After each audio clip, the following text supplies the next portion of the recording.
Hello বন্ধুরা, কেমন আছো তোমরা? আজকে তোমাদের সাথে এয়ারটেল পেমেন্ট ব্যাংক নিয়ে কিছু আলোচনা করতে চলেছি। কিভাবে এয়ারটেল পেমেন্ট ব্যাংক থেকে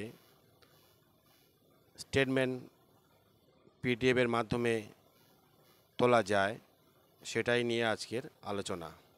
কোথাও যাওয়ার প্রয়োজন নেই, নিজের স্টেটমেন্ট বাড়িতে বসে নিজেই দেখে নেন। আজকের এই ভিডিওর মাধ্যমে দেখিয়ে দেওয়া হবে তোমাদেরকে কিভাবে স্টেটমেন্ট তোলা যায়। স্মার্ট এয়ারটেল পেমেন্ট ব্যাংক এখন প্রায় মানুষেরই আছে, একটা ওয়ালেট বলা যায়। প্রথমে তোমরা চলে যাবে প্লে স্টোরে, এখানে গিয়ে সার্চ করবে এয়ারটেল থ্যাঙ্কস অ্যাপ। এখানে আছে, চলে এসছে এয়ারটেল থ্যাঙ্কস অ্যাপ। সার্চ করলে চলে এসছে, দেখতে পাচ্ছ তোমরা এয়ারটেল থ্যাঙ্কস রিচার্জ, এইরকম লোগো থাকবে, এয়ারটেলের লোগো। যেহেতু আমার ইনস্টল করা আছে তাই আমার ওপেন বলছে। তোমাদের যখন ইনস্টল করা থাকবে না সেখানে ইনস্টল বলে লেখা থাকবে। তো আমি ওপেন করলাম, ওপেন করে এবারে দেখতে পাচ্ছ আমার মোবাইলের অ্যাপসটা খুলে গেল এয়ারটেল থ্যাঙ্কসের। এখানে এসে তোমরা এই ভিও অ্যাকাউন্ট ওপেন করবে।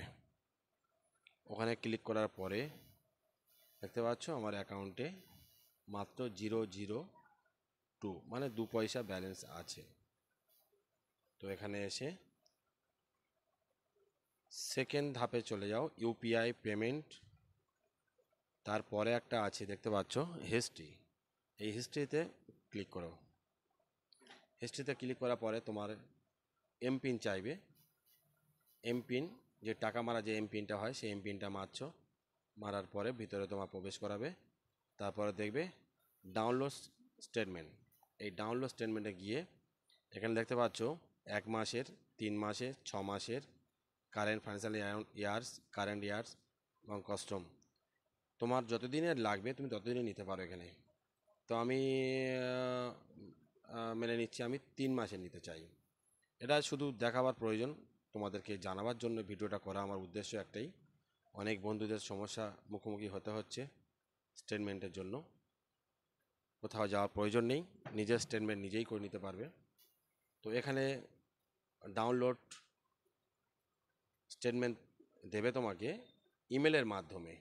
তাহলে যে ইমেল তুমি ব্যবহার করো, যে ইমেলে তুমি নিতে চাও, সেই ইমেলটাকে এখানে ইনপুট করতে হবে। তো আমি আমার ইমেলটাকে দিয়ে দিলাম, দিয়ে এখানে ডাউনলোড করলাম। স্টেটমেন্ট সেন্ট সাকসেসফুল, এই ডান করে দিলাম। এবারে আমি চলে যাব স্টেটমেন্ট দেখার জন্য। তাহলে আমার মেলে পাঠিয়ে দিলাম, আমি এবারে মেলে চলে যাচ্ছি। জিমেলে ঢুকে পড়লাম। ঢুকে পড়ে এখানে আমি মেলটা, অনেকগুলো মেল আছে তো আমি এই মেলে চলে গেলাম। দেখো বন্ধুরা, একবার রিফ্রেশ করে নিলাম, এখানে চলে এসেছে আমার এয়ারটেল পেমেন্ট ব্যাংক, এই স্টেটমেন্ট চলে এসছে। এটা ডাউনলোড হচ্ছে, ডাউনলোড পিডিএফের মাধ্যমে খুলছে। ঠিক যেভাবে আমি ভিডিওটা তৈরি করছি তোমাদের সুবিধার স্বার্থে, ঠিক এরকমভাবে করবে। এখানে একটি পাসওয়ার্ড চাচ্ছে, পাসওয়ার্ডটা হতে হবে তোমাদেরকে জন্ম তারিখ।